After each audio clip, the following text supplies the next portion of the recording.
Hey guys, Coach Gethin here, and today we're going to talk about horizontal pull-in actions.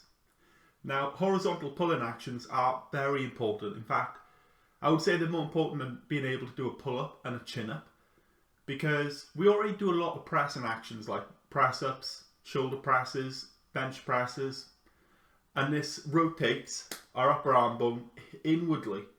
But horizontal rowing actions will pull our arm out in this direction, and they could aid us in trying to correct specific issues such as relentless typing or texting on the phone.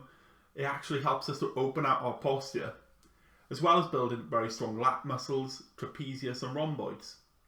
So the first exercise I'm going to show you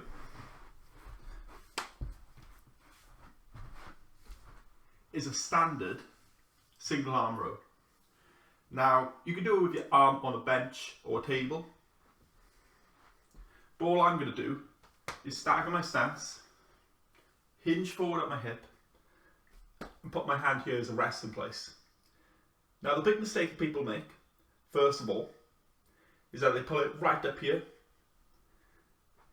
keeping it particularly tense, as opposed to pulling their elbow backwards and allowing the lat to work. When you're here, there's a lot more emphasis on the bicep.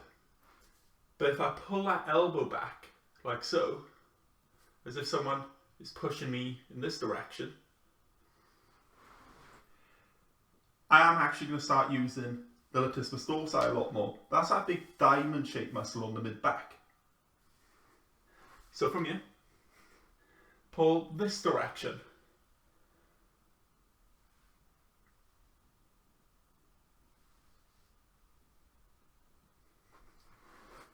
Now, the other mistake I commonly see is this. People pulling right the way back here and gliding that shoulder joint forward. You don't want to do that. Okay, that's completely unnecessary. When you go here, first of all, pressure does start to alleviate from the lats, so you're not actually giving your lats a full workout, full time and attention. Instead, you're distributing that energy to the traps and the posterior deltoid. The other issue is that we are trying to correct poor shoulder alignment when we are weight training. You see, when we're weight training, muscle tone, strength, mass, that's all secondary. The first thing we need to focus on is preventing our chances of hurting ourselves. So we don't want to pull right the way back here. Now, I just showed you a single arm row. Obviously, this can be done with two arms as well, and that's just a standard bent over row.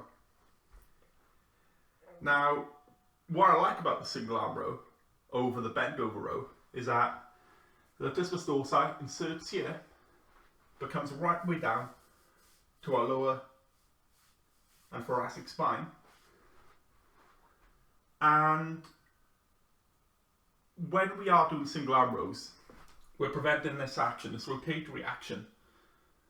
And through preventing our rotatory action, the insertion point of the lats, or the origin points I should say, I do apologise, actually has to activate far more thoroughly. Now, we can actually capitalise on this a lot more. So I've got a resistance band here, and again, I could practice that single arm row, trying to prevent that rotation. By preventing that rotation, I'm also hitting the origin point of the latissimus dorsi, yeah. But then to further hit that origin point, I will turn it into a single leg exercise. Now, this isn't good for maximal strength, but from a rehabilitation standpoint, or pre-rehabilitation I should say, this is actually a very useful exercise. And that's your lower rowing variation. You can lift that elbow up slightly out to the side as well, with both the kettlebell and a resistance band. And through doing this, you're just going to hit the fibres at a slightly different angle. In fact, I would argue that going into this T formation is probably a lot more adequate for the lats than keeping that elbow in nice and close. But what I can also do is start taking tension away from the lats and start putting it on the upper back instead. And there's two ways in which we do this. As opposed to doing a standard shrug, what you can do is focus on pulling backwards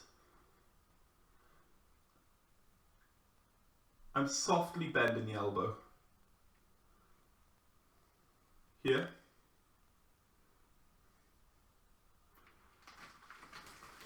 And I'm trying to get the tension of the exercise onto the upper part of my traps as opposed to on the lats. So from here, what I'm trying to do is pull back and I'm a slight bend in my elbow, a soft bend, and I'm actually trying to get my upper traps in instead. Now, for the rhomboids, as well as the trapezius muscle, we could practice an exercise called the face pull. I'm going to do it from a kneeling position so you can see me better. You hold a tall posture and you pull the resistance towards your ears. Nice and slow. Pull the resistance back. And again.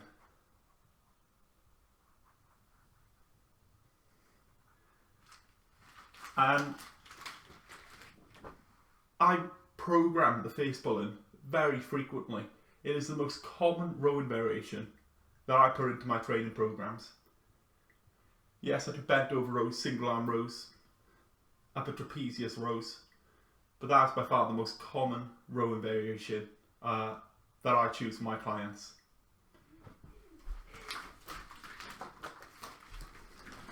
Okay guys, so just remember, any questions, get in touch with me.